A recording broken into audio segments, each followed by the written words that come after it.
seringkali kita sebagai orang Kristen mendefinisikan cara kita mendefinisikan ketika Tuhan berkata kepada kita jangan takut, maka kita mendefinisikannya sama dengan ya udah berani aja, maju aja.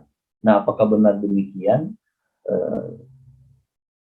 Kita akan sama-sama membahasnya di malam hari ini. Nah, sebelum saya lanjut ke bagian pengertiannya, saya mau coba mengajak kita membedah kenapa kita itu merasa takut. Kenapa kok kita manusia ini sangat rentan terhadap rasa takut itu. Apakah di malam hari ini ada yang selama hidupnya itu dia tidak pernah merasa takut? Boleh angkat tangan? Kalau boleh angkat tangan, kalau angkat tangan saya ingin belajar gitu. Soalnya saya pribadi ketika mempersiapkan segala sesuatu, pastinya dalam diri saya ada perasaan itu. Nah, kenapa kita bisa merasa takut? Saya mulai dengan pertanyaan yang pertama. Benar. Ya, kenapa kita takut? Ternyata fakta biologis atau maupun psikologis dari seseorang, kita itu merasa takut akibat ada salah satu komponen dalam otak kita. Ini menurut pandangan para neuroscience scientist atau saintis yang mempelajari tentang perkembangan otak manusia, bahwa ada satu komponen yang bernama amigdala. Nah, amigdala ini sering disebut seperti the master of emotion. Jadi dia yang istilahnya di dalam amigdala ini terbentuk segala jenis emosi. Bisa ada perasaan senang dan bahkan ketakutan juga diproses di dalam amigdala. Jadi ketika sesuatu kita lihat rangsangan itu misalnya dari pandangan kita, kemudian diproses dan masuk ke dalam otak, dan di dalam amigdala ini kemudian misalnya sesuatu yang mengagetkan, ada mobil begitu, mobil jalan pas di depan mobil kita secara berlawanan, itu secara langsung itu diproses di amigdala dan kemudian akan memberikan reaksi kepada misalnya kepada jantung, kepada kalau kita jalan tengah malam di hutan atau bagaimana, bulu kuduk merinding atau kita bisa keringetan. Itu salah satu respon yang diakibatkan oleh amigdala. Dan setiap manusia itu memiliki yang namanya amigdala ini. Jadi adalah kalau melihat fakta ilmu pengetahuan ini, fakta biologis ini, kita bisa mengambil kesimpulan bahwa untuk menjadi manusia yang tidak memiliki rasa takut itu adalah sebuah kemustahilan atau sesuatu yang mustahil. Kenapa? Karena kita memiliki komponen yang mengolah rasa takut itu di dalam otak kita. Jadi mustahil menjadi manusia yang tidak memiliki rasa takut. Kalau kemudian kita berdalih dengan menggunakan, bukankah firman Tuhan berkata bahwa tidak ada yang mustahil? Kita kan sebagai orang Kristen sering memakai ayat itu. Bukankah bagi Tuhan tidak ada yang mustahil? Tapi tidak jarang juga kita memakai ayat itu di luar konteksnya. Karena ada beberapa ayat yang menyatakan tidak ada yang mustahil. Itu sebenarnya berbicara tentang keselamatan. Jadi bagi manusia itu tidak mungkin atau mustahil, tapi bagi Tuhan itu sangat mungkin.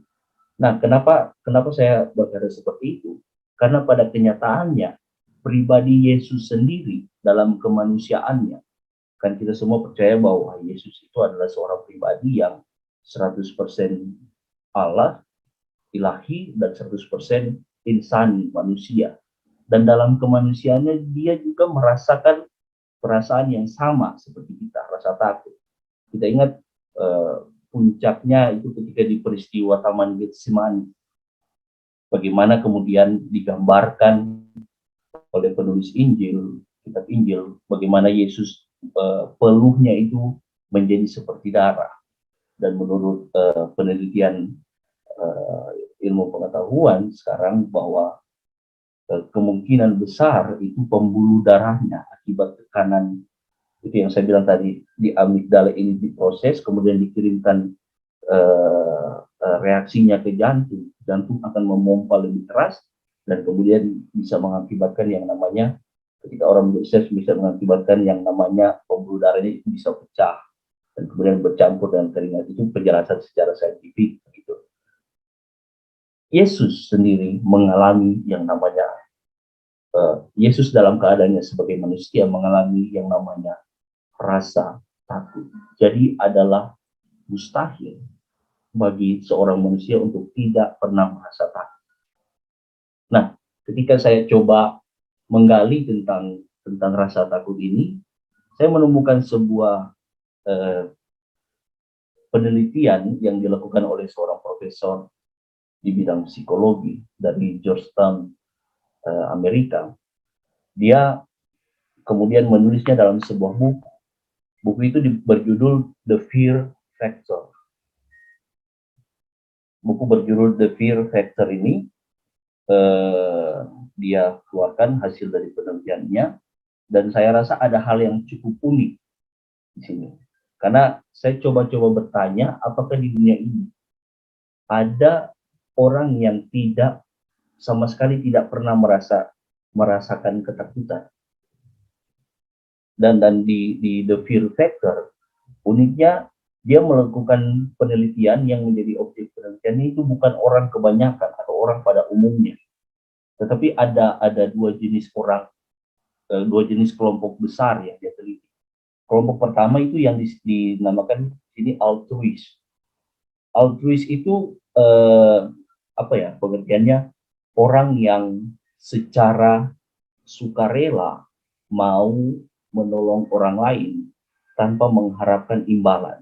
Itu yang disebut pribadi-pribadi yang altruis, orang-orang yang altruis. Jadi dia bahkan sekalipun orang yang dia nggak kenal sekalipun, kalau dia bisa bantu, itu dia bantu tanpa harus misalnya menyebutkan namanya siapa. Misalnya ada orang yang kekurangan di jalan, dia langsung kasih aja uang sebanyak-banyaknya tanpa harus bilang, oh ini dari saya Ariandi. Itu orang yang altruis, tidak mengharapkan apapun imbalan dari yang sudah dia lakukan. Dan kelompok kedua, kelompok besar yang kedua yang dia teliti adalah kelompok psikopat. Kita tahu bersama psikopatnya itu modelnya kayak gimana, dan kebanyakan dari serial killer atau pembunuh berantai itu adalah orang-orang yang pada dasarnya memiliki kelainan, yaitu psikopat ini. Jadi dia melakukan penelitian. Pertama, para altruis ini dia mengadakan kayak seperti sayembara gitu, mencari orang-orang yang mau berbagi cerita dengan dia sebagai responden dari penelitian yang dia lakukan. Kemudian secara mengagetkan, dia tajuknya dia hanya memilih orang-orang yang adalah para pendonor ginjal.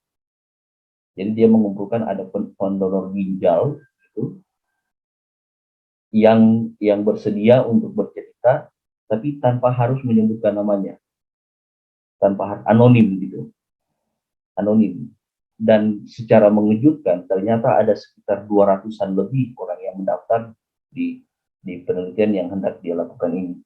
Dan dia teliti apakah orang-orang altruis ini memiliki respon, itu yang saya bilang komponen amigdala yang cukup kuat. Dan setelah dia teliti dengan metode dia menunjukkan hal-hal yang menakutkan, misalnya gambar atau foto yang menakutkan, lihat bagaimana respon mereka. Kalau mereka langsung memberi respon, berarti amigdalanya berfungsi secara signifikan. Dan dari penelitiannya yang dia temukan dari subjek pertama, bahwa para kaum altruis ini memiliki respon amigdala yang sangat kuat. Mereka itu bisa saja terlihat sangat ketakutan ketika melihat hal-hal yang mengerikan. Ini yang kemudian dia memberikan sebuah kesimpulan bahwa sebenarnya dari sisi orang yang memiliki ketakutan yang besar, itu juga bisa muncul empati yang besar. Salah satu kesimpulan ketika dia meneliti orang-orang altruis ini. Tapi kemudian ada kelompok kedua, yaitu para psikopat yang diteliti. Kemudian ada beberapa sidang pembunuhan berantai yang dia hadiri, dan kemudian dia meminta salah satu respondennya, yaitu para terdakwa terpidana pembunuh berantai ini. Kemudian dia meneliti para psikopat, dan anehnya dia menemukan bahwa psikopat ini justru memiliki yang namanya disfungsi amigdala, fearless. Mereka menjadi sangat tidak takut apapun yang mereka lihat, mengerikan apapun itu, mereka tidak ada ekspresi yang mereka tunjukkan. Misalnya ketika mereka diberikan video atau gambar yang menakutkan, mereka santai aja gitu, cuma kayak lihat, oh ya udah begitu aja, kayak tidak ada emosi sama sekali. Dan dia menemukan bahwa ada kelainan pada proses amigdala memproses emosi ketakutan itu. Ini sebuah fakta menarik, karena orang-orang yang fearless, yang justru tidak memiliki rasa takut, justru kebanyakan ditemukan adalah kaum psikopat ini, kaum psikopat. Dan ketika saya membaca artikel yang bercerita tentang buku Fear Factor ini, membuat saya terheran-heran. Jadi yang selama ini yang mau coba kita sebagai orang percaya lakukan ketika kita memberikan khotbah kepada orang lain, ayo berani maju dan lain sebagainya, seolah-olah menghilangkan rasa takut itu yang sebenarnya tidak pernah bisa hilang. Ketika kita mencoba dengan sekuat tenaga membuat manusia-manusia tanpa rasa takut, saya jadi agak merasa gimana ya? Apakah kita sama dengan membentuk para psikopat yang baru gitu? Karena tidak memiliki rasa takut sekalipun. Dari penelitian ini kan yang amigdalanya tidak berfungsi secara baik, yaitu mereka para psikopat. Dan selanjutnya ada beberapa responden lainnya yang kemudian diteliti oleh Abigail Mas ini. Dan ini tentu sebuah fakta yang menarik yang perlu kita renungkan. Lalu jika demikian, apa maknanya atau apa artinya jangan takut itu? Apa artinya jangan takut itu? Apakah artinya jangan takut itu berani? Kalau saya tulis di sini, pada kenyataannya jangan takut itu tidak serta-merta berarti berani. Karena waktu saya coba berbincang dengan beberapa orang teman di kantor dan beberapa orang lainnya, saya coba tanyakan hal ini. Kenapa kamu harus berani dalam segala sesuatu? Dan jawaban paling banyak yang mereka bilang, ya supaya kita tidak tertekan di dalam ketakutan. Jadi alasan mereka berani, karena mereka takut untuk tertekan dalam ketakutan. Ini mungkin bahasanya agak filosofis. Jadi mereka mau berani, cuma karena mereka mencoba menghindari ketakutan itu. Memang ada dua respon dalam menghadapi ketakutan yang diproses di amigdala. Respon pertama dinamakan fight, yaitu kita hadapi ketakutan itu, dan respon kedua itu flight. Kita abaikan, kita pergi menjauh dari itu. Tapi kemudian ketika kita coba kembali lagi, tetap rasa takut itu akan tetap ada, dan kemudian akan menimbulkan dua respon hal yang sama, fight or flight. Itu saja. Jadi orang yang berani, pada kenyataannya yang mencoba memberanikan diri, itu pada kenyataannya orang-orang yang memiliki ketakutan untuk berada di dalam rasa takut itu. Ini bahasanya mungkin terlalu filosofis, tapi saya harap bisa kita mengerti. Tapi sebenarnya dalam kalau kita merenungkan dalam kamus kekristenan, ketika Tuhan berkata jangan takut, itu artinya bukan hanya sekedar berani, tapi beyond dari berani, yaitu percaya. Bagaimana kita mau percaya kepada Tuhan dan dalam ketakutan yang kita alami. Jadi sebenarnya kekristenan tidak pernah menghadirkan para pemberani dalam tanda kutip, namun para pemercaya Kristus. Dimanapun kita berada, kekristenan tidak pernah membentuk yang namanya superhero. Tadi saya baca satu meme gitu. Bahkan superhero sekelas Batman pun itu punya ketakutan. Tahu nggak yang ironis dari Batman apa? Batman itu kan kalau kita artikan secara harfiah manusia kelelawar. Tapi yang paling ditakutkan sama Batman, Bruce Wayne itu, tokoh-tokoh serial fiksi ini, adalah kelelawar itu sendiri. Ironis kan? Batman tapi takutnya kelelawar. Gitu. Jadi kita sebagai orang percaya kita terlalu fokus menjadikan orang-orang ini superhero dalam kehidupan mereka. Sehingga terkadang kita melupakan bahwa kita juga adalah pribadi-pribadi yang rentan. Pribadi-pribadi yang rapuh. Yang butuh juru selamat. Kita tidak bisa menyelamatkan diri kita sendiri. Satu-satunya alasan kenapa kita bisa selamat itu karena anugerah Tuhan. Efesus 2 tuh, kamu diselamatkan bukan karena usahamu tapi karena Tuhan. Kita cenderung mengajarkan untuk menghilangkan rasa takut itu. Sebenarnya pertanyaan saya, apakah rasa takut itu bisa benar-benar hilang atau tidak? Boleh ada yang menjawab di chat atau mungkin apa? Apakah rasa takut itu bisa benar-benar hilang atau tidak? Boleh hilang? Bisa hilang atau tidak? Nah, saya ingin kita coba melakukan eksperimen sederhana. Saya ingin kita coba melakukan eksperimen sederhana.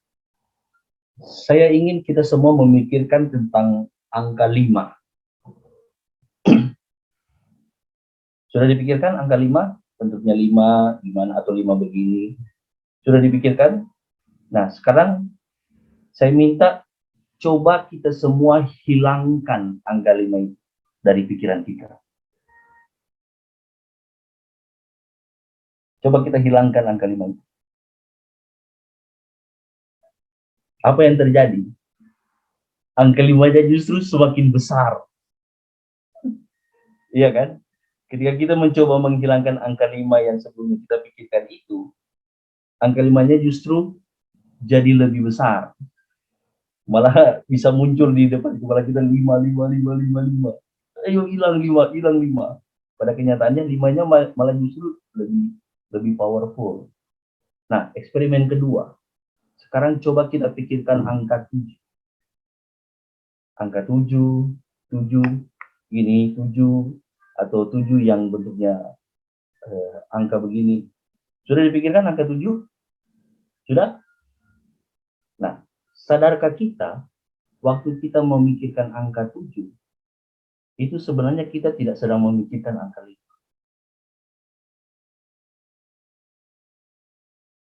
Waktu kita sedang memikirkan angka 7, secara otomatis yang 5 ini sebenarnya tidak kita pikirkan. Nah, apa artinya ini? Apa artinya? Saya kutip ada satu quote dari seorang tokoh fiksi yang saya sukai, bernama Kapten Jack Sparrow. Dia menuliskan seperti ini. Dia mengatakan seperti ini. The problem is not the problem. The problem is your attitude about the problem. Do you understand? Saya suka kata-katanya ini. Masalahnya sebenarnya bukan terletak di masalah itu. Tapi masalahnya bagaimana kita merespon, kita menyikapi setiap permasalahan. Kita terlalu fokus menghilangkan ketakutan, bukan pada antitesisnya, yaitu percaya. Bukan pada antitesis, karena antitesis dari ketakutan itu bukan berani dalam tenang, tapi percaya, percaya kepada Tuhan. Jadi kita coba memberanikan diri tanpa dasar yang benar. Kita kalau melihat perjalanan para rasul, bagaimana mereka menginjil dan lain sebagainya, mereka tidak hanya sekedar berani, tapi berani mereka itu memiliki dasar, yaitu percaya. Saya berikan satu contoh seorang martir yang bernama Santo Polikarpus. Saya sangat suka bercerita tentang tokoh gereja ini, tokoh dalam sejarah gereja ini bernama Santo Polikarpus, yang adalah muridnya Rasul Yohanes. Ketika Polikarpus itu dibawa di hadapan prokurator Jerman si Roma, di hadapan prokurator Roma dan akan dieksekusi, Polikarpus didesak. Prokurator itu berkata, akuilah kaisar sebagai Tuhanmu, dan kemudian hinalah Kristus. Itu yang dikatakan kalau secara singkatnya. Nah, apa yang Polikarpus katakan? Dia katakan seperti itu. 86 tahun aku melayani Tuhan, melayani dia, tapi tidak pernah kutemukan sekalipun dia mengecewakan aku. Bagaimana mungkin aku mengkhianati Tuhanku dan Raja?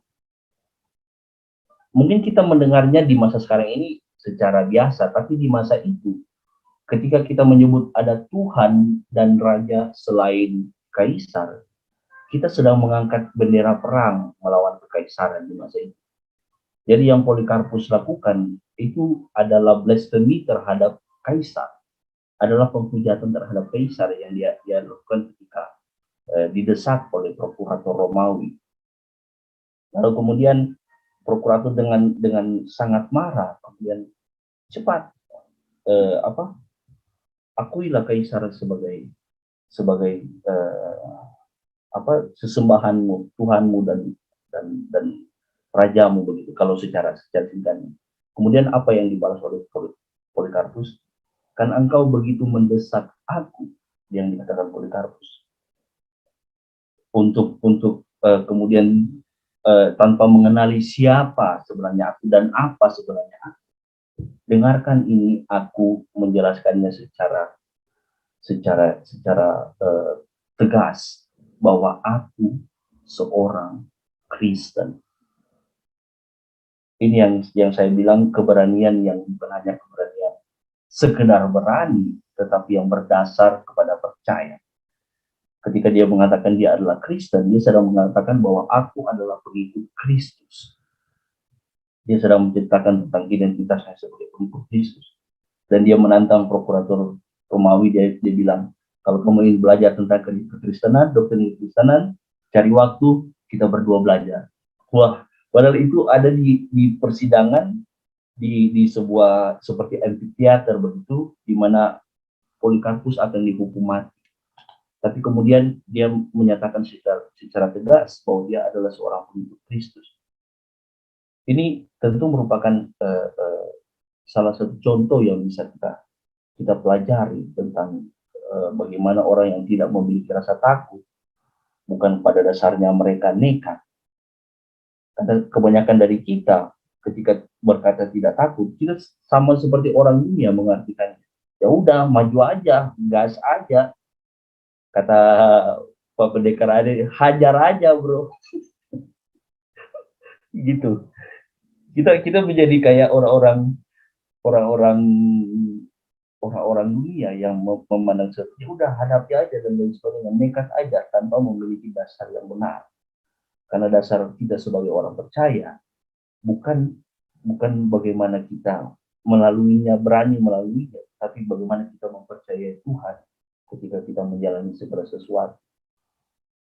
Jadi dalam penutup saya tidak lama supaya kita bisa saling sharing.